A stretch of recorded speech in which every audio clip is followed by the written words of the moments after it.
경제 뭐 수장들이라든가 이런 사람 만나기 편할 거고 당대표는 말씀하신 대로 재벌들 뭐 한두 번 볼 수는 있겠지만 중소상공인들 뭐 영세 자영업자들 다양한 소상공인들 뭐 다양하게 만나야 할 거 아닙니까 사실. 아니 재벌 오너를 만나봐야지만이 경제를 얘기할 수 있나요?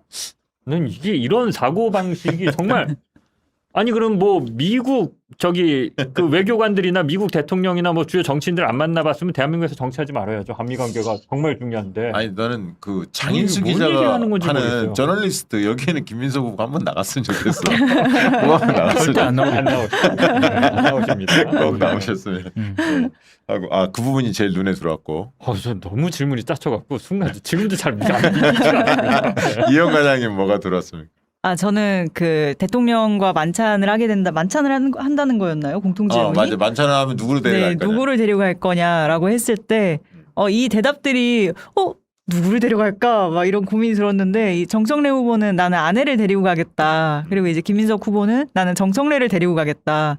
그리고 이제 송영길 후보는 나는 김용을 데리고 가겠다. 이렇게 이야기를 하셨는데 저는 되게 정청래 후보가 너무 의외였어요.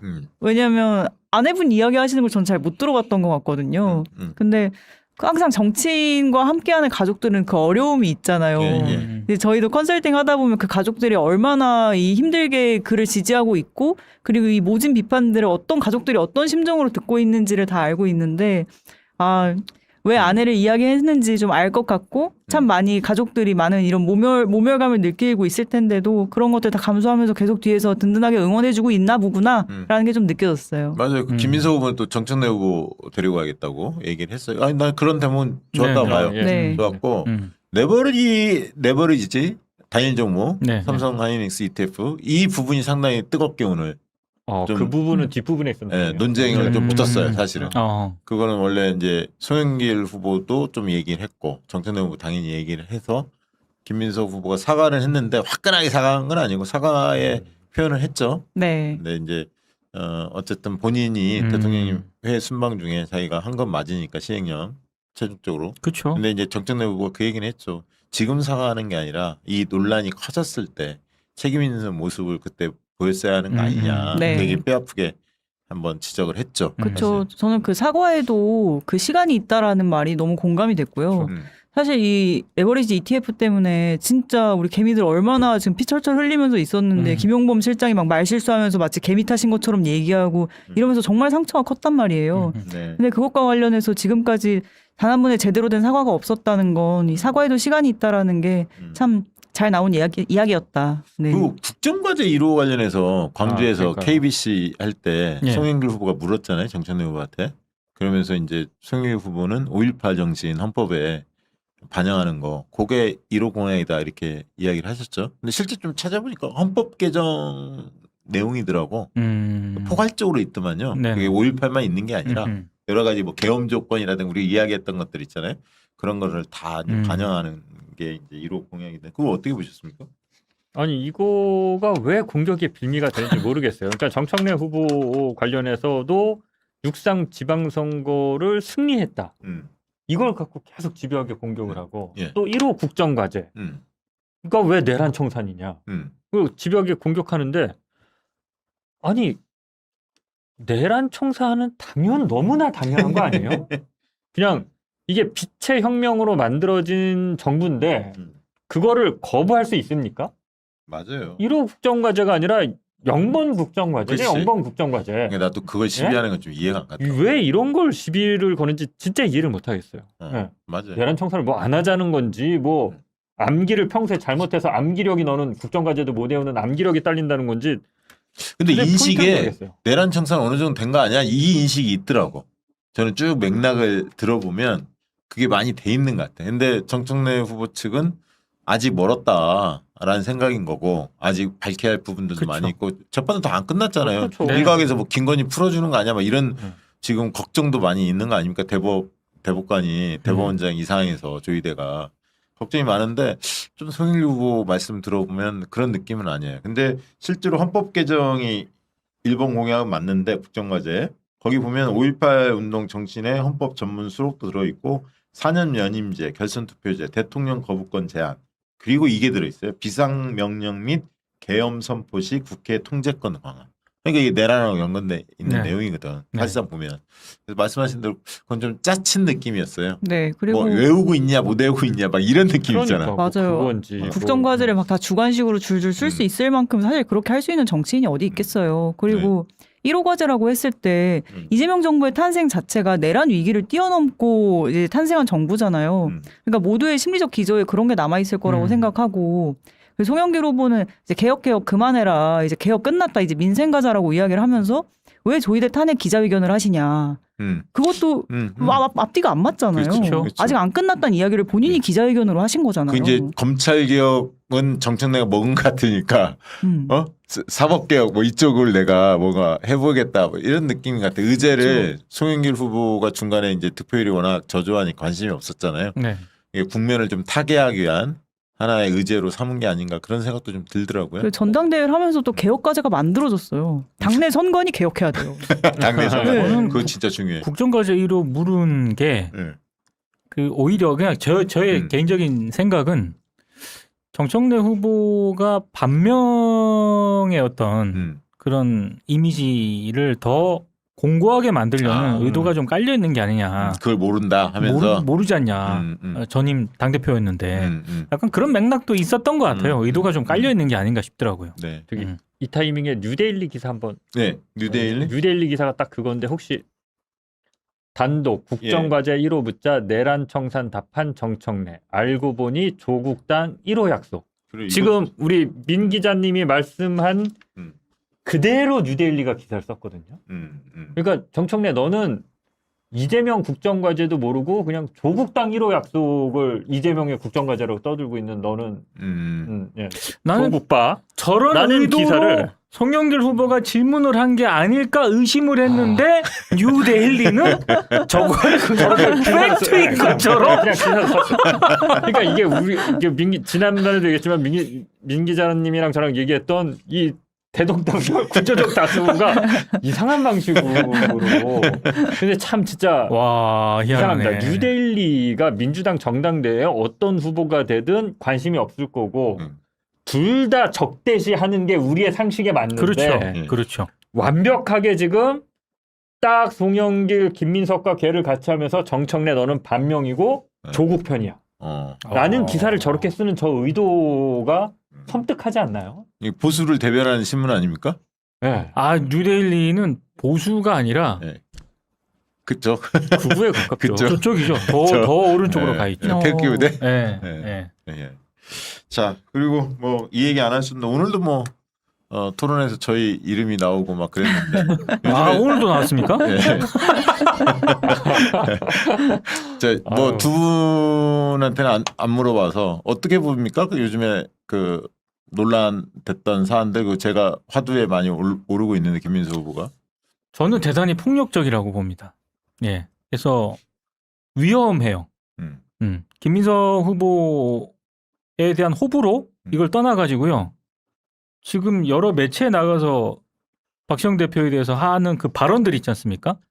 아니 비판할 수는 있죠. 근데 지금 발언하는 걸 보면 이게 비판을 넘어서고 있어요 지금. 네. 겁박하는 거죠. 겁박도 넘어선 것 같은데요. 그 정치인이 언론인을 퇴출시키겠다 이런 얘기는 함부로 하면 안 됩니다. 그럼요.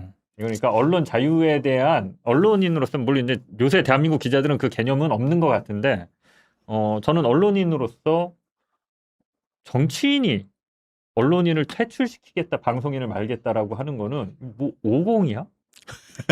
뭐 하자는 거지라는 생각이 들어요. 그런 발언 자체는 좀 조심하셔야 돼요. 이래서 박시영 대표의 말은 틀렸다. 자격이 없다. 이렇게까지는 얘기할 수 있으나 너 퇴출시키겠다라는 거는 이거는 언론의 자유를 좀 부정하는 듯한 뉘앙스가 담긴 거여서 저런 반을 좀 다른 정치인들은 좀 안 했으면 좋겠어요. 저는 민주당 당대표가 되고자 하는 사람이 해서는 안 될 발언이라고 생각해요. 이현 과장은 어떻게 보셨어요? 저는 대표님이 국정농단을 한 건가? 왜 퇴출까지 되어야 되지? 이해가 안 이게 됩니다. 제가 이해하고 있는 게 맞는지 좀 한번 그냥 체크해 주세요. 저는 아주 간단한데 처음에 그 이근우 그 여성 그 사진 이의자. 이의자인가요? 네, 예. 근우 회장. 예. 예. 정청래랑 같이 찍힌 사진이 나와서 예. 너 신천지지 이렇게 한 거잖아요. 정청래한테.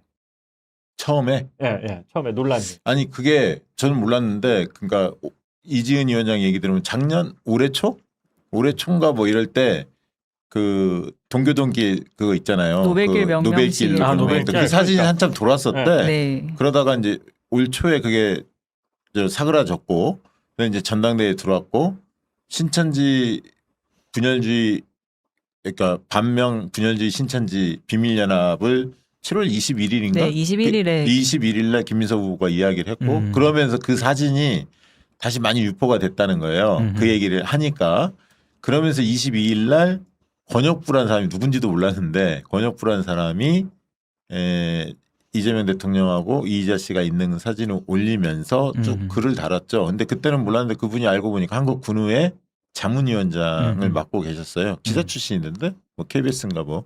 근데 이제 쭉 올린 맥락이 뭐였냐면 사진 한 장 뭐 누구랑 찍었고 이거 그거 자치는 근우회가 신천지 아니다 일단 주장 그거고 정청래 후보하고 사진 있었다고 해서 그게 공식적인 행사였고 과거에 동교동 그 길을 노벨길로 한 거는 근우회가 주장했고 뭐 이런 맥락이고 그러면 이재명 대통령 이거 찍은 사진 이걸 올리면서 이거는 뭐라고 할 수 있냐 이런 식으로 반문한 사진이에요. 근데 과정은 이제 저희 뭐 장인수 기자 알겠지만 민 기자님도 저희 코너에서는 오늘 다루고 싶은 이슈 있으면 그렇죠. 의견 주세요. 네, 늘 얘기하잖아요. 네. 패널들한테. 그러니까 그날 저는 권혁부라는 사람도 모르고 그 사진이 있는지조차 당연히 몰랐고 오전에 이제 한 11시 정도에 이재명 위원장 여러 사진들을 보내오신 거예요. 그 동교동길, 네네네. 그 노벨길이랑 아까 그 권혁부 페북. 그래서 이제 이재명 위원장이 신천지 관련해서 그 김민석 후보가 이야기를 했기 때문에 이게 이슈가 되니까 이걸 좀 다루고 싶다 해서 뭐 다루시라라고 다룬 거고 당연히 이재명 위원장도 권혁부가 누군지 몰랐고 지인이 그걸 제공해서 근데 그때 논란이 많이 됐었으니까 이의자라는 사람이 그러니까 이의자라는 사람이 정청래만 찍은 게 아니라 여러 사람도 대통령 사진도 그거 뭐 우리가 편집되고 조작된지 전혀 모르는 거니까 그렇게 해서 그날 멘트의 핵심은 그거였잖아요. 특정 누구랑 단체들은 다 유력 정치나 막 사진 찍고 싶어 하니까 그렇죠. 어떤 사진 그런 한두 가지만 가지고 의심해서는 안 된다. 이 취지로 방송을 한 거예요. 그렇죠. 사실 예. 들어본 분은 다 알아. 근데 저희를 비판하는 분들은 방송도 제대로 듣지도 않고 이상한 쇼츠, 이상한 웹자보만 보고 판단하신 것 같은데 그래서 지금 그 뒤에 구영식 기자가 네. 오마이뉴스에서 다 밝혔기 때문에 이의자 측에서 그렇게 했다 편집을 왜냐하면 돋보이고 싶어서 대통령 후보하고 찍은 사진을 중심으로 그렇게 했다라는 게 밝혀진 거 아닙니까? 그러니까 이제 조작했다는 얘기는 못 해요 저희한테. 그렇죠. 그건 못 하는 거고 그 다음에 악의적으로 그걸 쓴 거 아니냐 알고도 몰랐어요. 만약에 권혁부 씨가 3장짜리를 올렸으면 3장짜리 그대로 했을 거고. 근데 권혁부 씨도 나중에 주간경인가 인터뷰하는 거 보니까 네. 2장짜리 그것만 있는 줄 알았대. 그 얘기는 이의자 씨가 회장이 이재명 대통령 찍은 사진만 그 아마 유포를 시켰던 것 같아.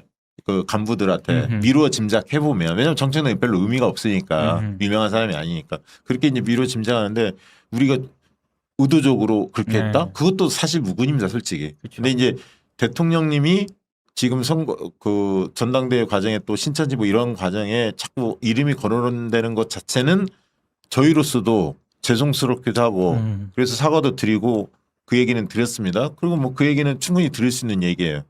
근데 저희 방송 때까지도 전혀 그게 뭐 논란 사안이 아니었어. 솔직한 얘기로. 왜 멘트의 핵심은 그게 아니었으니까. 근데 나중에 마치 이제 8월 3일 날 오마이뉴스에 3장짜리 사진, 2장짜리 사진이 이렇게 보도가 되고 한참 뒤에 8월 7일 날 뭐 유튜브에서 이제 그런 걸 다루면서 마치 저희가 조작한 것처럼 그렇게 방송하고 웹잡하고 박선원 뭐 김용 이런 분들이 이야기하시면 이게 일파만파 커지고 최근에 이제 김민석 후보께서 받으셔서 계속 저를 뭐 저희 유튜브나 이재인 위원장이나 질타를 하시는 거죠. 근데 네. 수위가 좀 굉장히 세다고 봅니다, 저도. 근데 이게 저는 이거를 선거에 이용하는 거 아닌가 솔직히 묻고 싶어요. 누가 선거에 이용하는 거지? 지금의 상황을. 그리고 누가 대통령님을 더 이렇게 어렵게 만들고 있지? 이 사안을 키우는 사람이 과연 누군가? 왜냐하면 진위 파악은 다 됐잖아요. 그리고 저희도 본의 아니게 이게 논란이 되는 거에 대해서 유감스럽고 사과한다는 말씀도 드렸고 네. 그런데 이걸 계속 키운단 말이에요. 그렇죠. 왜 키울까? 전당대회 목적이 있는 거 아닌가? 솔직히 그런 생각이 듭니다. 이게 되게 복잡하게 설명해 주셨는데 저는 아주 단순하게 봅니다. 이의자랑 정청래랑 찍은 사진을 보고 이의자가 이제 신천지라는 의혹이 있는지 뭔지 그러니까 정청래부로 너 신천지지 이거예요. 그러니까 이의자랑 이재명 대통령이 같이 찍은 사진을 보고 야 그럼 이재명 대통령도 신천지란 얘기야? 요 반박이거든요. 여기에 무슨 문제가 있죠? 없어요. 여기에 무슨 문제가 있죠? 그러니까 감히 이재명 대통령을 이런 지저분한 이거- 싸움에 언급해? 요런 정도는 민주당 지지자들이나 이재명 대통령을 강하게 지지하는 사람들은 할 수 있는데 민동기 기자나 저 같은 기자들은 아니 뭐 대통령이 뭐 대통령이지 뭐 국민이 선출한 대통령이 뭐 왜? 네. 뭐 이런 거거든요. 저는 전혀 문제의식이 없어요. 아니 그때 박시영 TV에서 했던 취지는 전혀 문제될 게 없어요. 맞아요. 저도 뭐 떳떳합니다 그거. 네. 왜냐하면 제가 거리낌이 하나도 없었어요 그 당시에. 그 사진은 그날 처음 본 거지만 맥락이 대통령을 얘기하는 게 아니었거든. 단체에서 누구나 유력 정치인은 다 사진 찍으려고 한다. 그거 가지고 뭘 얘기하면 안 된다는 취지였기 때문에. 왜냐하면 우리가 많이 보잖아요. 수많은 단체 뭐 어디 단체다 오면 저 같은 사람도 어디 행사장 가면 다 사진 찍으려고 하잖아. 그럼 만약에 내가 더 유명해졌어. 김어준처럼 막 유명해졌다 쳐봐. 그럼 자기 박시영하고 찍은 사진 이렇게 해놓을 거 아니야. 주변한테 알리고 그걸 어떻게 하냐고 우리가. 그렇잖아요. 전 너무 황당해요. 이게 우리의 과거 이 영상을 막 땅굴 파가지고 끌어를 해서 마치 어제 있었던 영상인 것 마냥 그게 그런 식으로 진짜 날짜도 보인다는 7월 게. 23일이야. 우리가 하는 네. 거는. 맞아요. 지금 와서 왜 갑자기 근데 지금은 뭐냐면 전당대회 지금 막바지니까 선거 전략이 활용하는 거 아닌가 솔직히 그렇게 의심이 들어요. 하신 분들의 일제히 뭐 이렇게 하는 걸 보면 뭐 그런 생각이 솔직히 듭니다. 네. 뭐 박시영 대표님 많이 말씀하셨지만 제발 정치인이 누구랑 악수하고 누구랑 같이 있는 사진 갖고 시비 거는 거는 네. 자제해야 됩니다. 그건 진짜 그게 직업인 사람 누군지 어떻게 알지 알아? 못하고 몰라. 하루에 수백 번 수천 번씩 악수하고 인사하고 사진 찍히는 게 일인 게 정치인들인데 그거 어디 하나 갖고 와갖고 너 뭐지 이런 식으로 낙인 찍히려고 하는 거는 그리고 마지막으로 요 말씀만 드릴게요. 자꾸 낙인을 찍는데 낙인하면 여러분 그냥 이걸 생각하시면 됩니다. 독일 나치가 유태인들한테 여기 노란색 별표 붙였거든요. 항상 이걸 생각하시면 됩니다. 낙인은 찍는 거 아닙니다. 근데 이게 민주당 내에서 이게 어떤 통합적인 마인드, 좀 넓은 아량을 갖고 있다라는 그런 행보 이런 것들은 저는 반대하지 않고 적극적으로 지지하는 편입니다. 골프를 친 거 그 자체에 대해서는 문제는 골프 친 것뿐만 아니라 넓게 맥락을 같이 봤을 때입니다.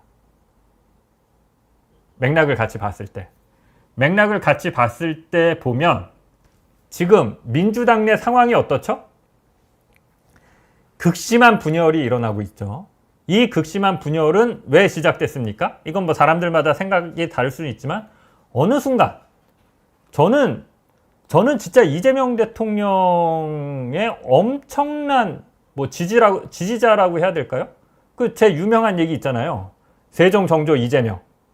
예. 세종 정조 이재명. 예. 임피디한테 맨날 혼납니다. 이 얘기 한다고. 이재명 빠처럼 보이니까 기자가 그런 얘기 하지 말라고. 이재명 대통령이 대통령 되기 전부터 했던 얘기입니다. 뭐 보도도 됐고요. 어느 순간 제가 반명으로 낙인이 찍혔죠. 반명으로 낙인이 찍힌 건 뭐 그런 것들입니다. 봉욱 민정수석 됐을 때 봉욱이 민정수석 맞아? 검찰개혁해야 되는데 저런 검찰주의자가 뼛속까지 검찰주의자가 이 개혁정부의 민정수석이 되는 거 맞아? 이런 얘기를 정말 아무도 안 할 때 눈치 없이 이재명 대통령 집권한 작년 7월 한 달도 안 돼서 작년 7월부터 하기 시작했습니다.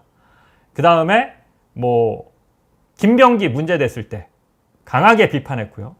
강선우 의원 여가부 장관 됐을 때 갑질 의혹 논란 됐을 때 이거 실드 치기 어렵다. 제 나름대로는 상식적인 얘기를 했는데 이런 얘기를 하니까 어느 순간 반명으로 찍혀 있더라고요. 그리고 올해 3월에 뭐 공소 취소 발언 이후에는 뭐 회복이 안 되죠. 어느 순간 갑자기 저는 마치 무슨 각본에 의해서 기획안이 있는 것처럼 문조 땡땡땡 이렇게 멸칭, 낙인, 조롱으로 공격을 하면서 특정 일부 세력이, 그러니까 뭐 어제 얘기했지만 친명 완장을 찬 다음에 너희는 반명이야, 딱 딱지를 붙이는 거죠. 이 행동이 어느 순간 일사불란하게 시작됐다라고 보고 그것 때문에 민주당에 갈등이 있다라고 봅니다. 저는 그렇게 봅니다. 예. 이것 때문에 민주당 내 갈등이 극심한데, 그래서 이거를 이재명 대통령이 수습할 생각을 하지 않고 오히려 그 완장차고 낙인을 붙이는, 딱지를 붙이려고 하는 사람들 편을 드는 것 같은 SNS, 인사하는 것들, 여러 가지 좀 검찰개혁이나 이런 부분에 있어서 개혁을 안 하려고 하는 듯한 모습, 반개혁적인 모습, 이런 것들을 보면서 되게 이상하다, 실망했다, 이렇게 좀 많이들 평가하시는 거죠. 그러면 그 맥락을 보자고요. 국힘 유아 제스처 취하고 끌어안으려고 하는 모습 박수 칩니다. 여기서 실망했다라고 하는, 원래 이재명 대통령의 정말 강력한 지지자였던 이 사람들 중에 상당수가 이거 맞냐? 이재명 대통령 이런 식으로 행보하는 게 맞아? 이런 식으로 대통령직 수락하는 게 맞아? 왜 저 공격, 말도 안 되는 저런 문조 땡땡땡 멸칭 공격을 놔두는 거지? 왜 그 공격한 사람들한테 꼭 한 자리를 주는 거지? 라고 하는 사람들의 마음을 도닥이는 행보나 움직임이 있었나요? 딱 하나 있었죠. 문재인 대통령 불러서 밥 먹은 거. 그거 외에 있었습니까? 그거 말고? 그러니까 좀 예를 들면 청청래, 지금 그렇게 공격받는 사람이 문조 땡땡땡의 청청래, 뭐 조국, 이런 사람들 불러서 저처럼 이렇게 팔 걷어 붙이고 식당에서 뭐 술 한 잔, 맥주 한 잔 하거나 뭐 치맥 한 잔 하면서 뭐 얘기하는 모습 보여줄 수 있잖아요. 이재명 대통령이. 그거 어렵습니까? 끝끝내 안 하죠. 국힘의 중진 의원들하고는 골프를 치지만 이거는 안 하잖아요. 그러니까 저는 좀 그 맥락을 봤을 때 이거 뭐지? 국힘이랑 저렇게 통합을 위해서 노력하는구나, 박수치고 싶다가도 민주당 내 상황을 보면 뭐냐 이건, 이런 생각이 좀 듭니다. 지금 여러분들이 지금 내각제 많이 얘기하시는데 저는 아직 내각제까지는 가지 않고요. 자, 다음 기사 한번 볼게요. 제 노트북 화면 잡아주시면, 이 대통령 내 임기 단축해서라도 개헌, 야 중진 골프 회동서 밝혀.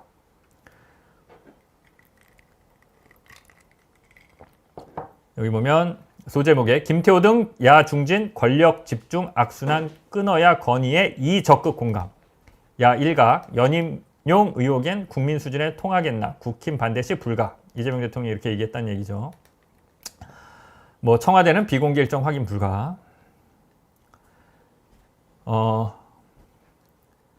골프 회동을 갖고 분권형 권력구조 개헌과 자신의 임기 단축 가능성까지 언급한 것으로 파악됐다.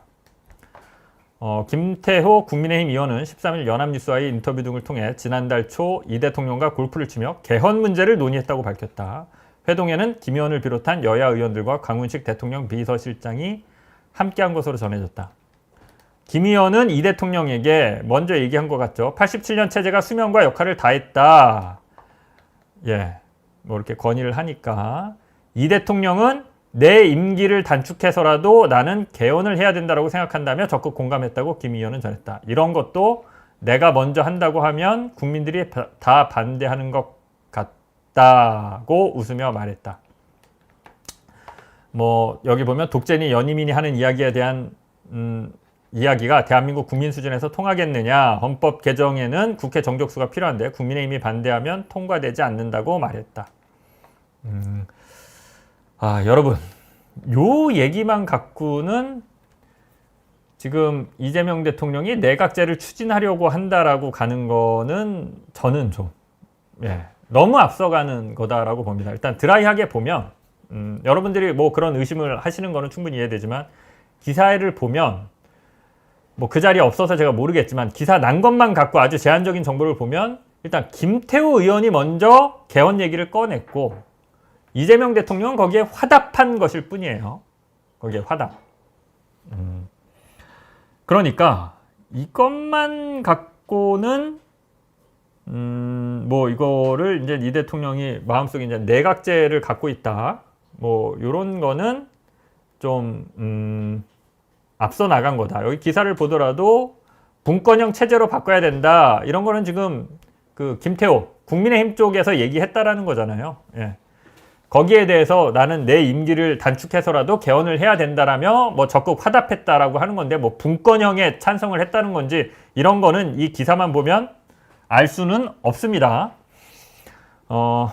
다만 저는 뭐 개헌 뭐 할 때 됐다라고 생각합니다.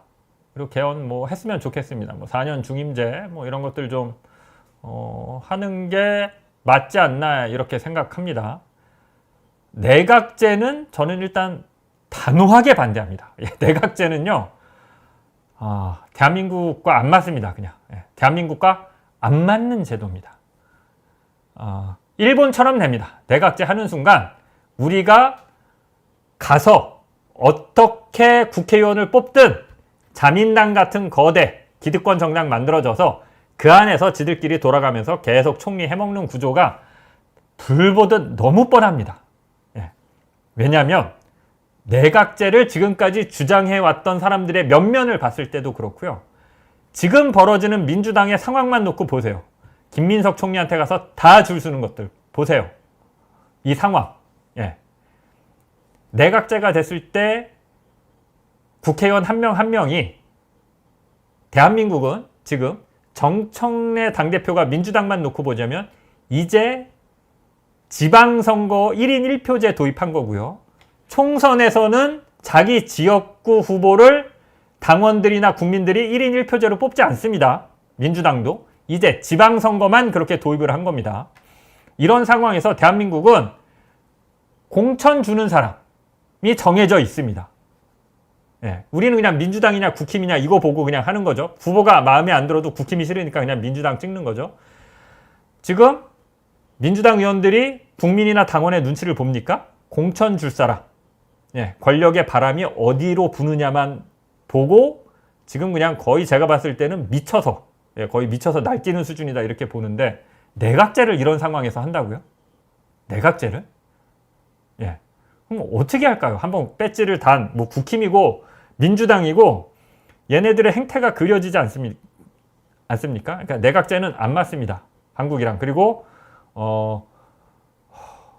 대한민국 국민은 독재를 경험하고 극복하는 과정에서 내 손으로 대통령은 내가 뽑는다. 이거를 민주주의로 이해하고 있다고 저는 생각합니다. 최고 권력자는 국민이 직접 뽑는다.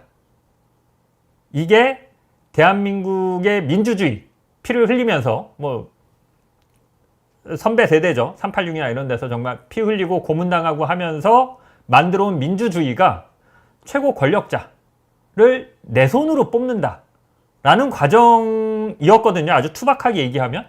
그런데 이런 어떤 역사적인 맥락, 우리의 경험, 의식 이런 걸 무시하고 내각제로 자기네들끼리 짬짬이해서 최고 권력자인 총리를 뽑는다? 줄 세우기가 어마무시할 겁니다. 그냥 1년마다 6개월마다 돌아가면서 장관 바꿀걸요? 쭉. 야 우리 이제 이렇게 한번 당 만들어서 여기서 이제 내가 총리 해야 되는데 내가 총리하는 몇 석 부족해. 그럼 저쪽 당에서 너 뭐 장관 시켜줄게, 뭐 시켜줄게 해서 국회의원 한 10명 땡겨오면 내가 총리 되는 거잖아요. 안 봐도 뻔합니다. 안 봐도 뻔해. 그래서 이제 내각제는 저는 기본적으로 안 맞는다라고 생각하고요. 다만 요 기사만 보고 이재명 대통령이 뭐 내각제를 원한다. 요거는 너무 좀 앞서 나간 거다. 또 하나. 요거는 저도 좀 성급하게 지적을 하는 겁니다. 대통령이 내 그 재임 기간 중에 내 임기를 단축해서라도 개헌을 하고 싶어. 개헌을 할 거야. 라는 얘기를 대통령이 국민들에게 직접 얘기를 하질 않고 국민의힘 의원과 만나서 그런 얘기를 나눈 다음에 비공식 자리에서 그런 얘기를 나눈 다음에 이런 식으로 알려지는 게 맞느냐 하는 문제입니다. 이거는 옳지 않습니다. 대한민국의 모든 권력은 국민으로부터 나옵니다. 권력 구조를 개편하는 개헌은 당연히 국민들이 가장 먼저 논의를 시작해야 됩니다. 정치인들이 논의를 하더라도 먼저 자기들끼리 비밀리에 쿵떡쿵떡하는 모양새나 그런 행태를 보여주면 안 됩니다. 개헌을 하자라고 던지는 순간 그 과정은 투명하게 공개되고 국민들한테 묻고 국민들도 같이 토론에 참여해야 됩니다. 그런데 비공개 자리잖아요. 침묵을 도하는 자리잖아요. 근데 자기들끼리 야 개헌 어때? 나 개헌 좋아. 개헌해야 되지 않겠어? 자기들끼리 비공개 자리에서 이렇게 얘기를 한 다음에 기자들이 취재했는데 야 사실은 이런 자리 있었대. 국민들 니네는 몰랐지? 하고 단독 하고 기사 쓰는 게 이게 맞아요? 이거는 아닙니다. 개헌 논의는 이렇게 되면 시작부터 잘못된다. 잘못되는 거다. 그러니까는 이게 제가 이제 아주 명판결이라고 생각하는 게 그게 있는데 때로는 결과보다 과정이 중요할 때가 있습니다. MBC가 이명박 박근혜 시절에 특히 이명박 이제 정권 말기에 끝장 파업을 했는데 이게 불법 파업이다. 정치 파업이다. 노조가 이 파업을 한 게 이렇게 해서 재판이 열렸습니다. 결국 노조가 무죄를 받았습니다. 그 판결문에서 판사가 어떻게 결론을 내렸냐면 이 노조의 파업이 왜 정당하느냐. 노조의 주장은 이겁니다. 기자들이 공정 보도를 할 수 있는 권리를 박탈했다. 그거를 되찾고자 하는 정의로운 투쟁이었다. 파업은. 공정 보도를 어떻게 볼 것이냐. 보수적인 사람은 보수적인 기사가 공정한 보도라고 생각하고 개혁적이고 진보적인 사람은 개혁적이거나 진보적인 톤의 기사가 공정한 기사라고 생각할 겁니다. 그러면 도대체 이 둘 사이의 과정에 이 둘 사이의 결과를 놓고 뭐가 공정 보도냐. 사측과 노조는 서로 공정 보도했다라고 우기는데 판사의 결론은 간단합니다. 이겁니다. 공정 보도를 위해서 투명하게 적극적으로 협의할 수 있었느냐. 토론의 과정이 있었느냐. 그 열린 토론의 과정에 누구나 부담 없이 참여할 수 있었느냐. 사측이 기자들에게 노조원들에게 그런 공정한 토론의 기회를 보장했느냐. 이 기사를 어떻게 쓰는 것이다. 이렇게 쓰는 게 공정한 것이다. 라고 평기자인 장인수가 경영진이나 부장이나 국장이나 생각이 다를 때 국장에게 허심탄회하게 얘기하고 자기 의견을 개진할 수 있었느냐. MBC는 그 기회를 봉쇄했다. 그렇기 때문에 노조의 파업은 정당했다. 저는 아주 명판결이라고 생각합니다. 그 판결문 자체도. 개헌은 투명하게 공개적으로 시작부터 국민들이 참여할 수 있어야 됩니다. 그 과정에. 권력자들끼리 정치인들끼리 먼저 논의하고 우리가 이렇게 개헌하려고 하는데 국민들 생각은 어떠세요? 라고 하는 거는 방법, 과정이 잘못된 겁니다. 이 소모적인 과정을 우리가 바로 직전에 겪었잖아요. 지금도 겪고 있잖아요. 뭡니까? 검찰개혁 때 그랬잖아요. 검찰개혁 때. 믿고 맡겼습니다. 정부가 알아서 할게. 총리실에 TF 만들어서 우리가 할게. 소모적인 논쟁하지 말고 좀 가만히 있어 줄래? 총리실에서 정부조직법 나왔을 때 설득이 됐습니까? 지지자들? 형사소송법 개정안은 만들지도 못했죠. 뭐가 무서워서인지. 토론과 논의의 과정이 1년여 동안 없었습니다. 그러니까 뒤늦게 이제 빨리 결정해야 되는데 그때부터 토론하자고 하니 싸움밖에 안 되죠. 개헌은 이거야. 검찰 토론은 훨씬 더 낮은 단계. 대통령의 공약이고 대통령이 자기 지지자들에게 약속을 지키는 과정이니까 훨씬 낮은 단계입니다. 이거는 헌법, 권력 구조를 근본적으로 바꾸는 과정인데 첫 단계부터 국민을 소외시키는 방법으로 가면 아무리 그 결과가 좋아도 그 과정이 비민주적이면 안 됩니다. 반드시 구설수에 오르고 실패하게 될 확률이 높아집니다. 불만이 생기고.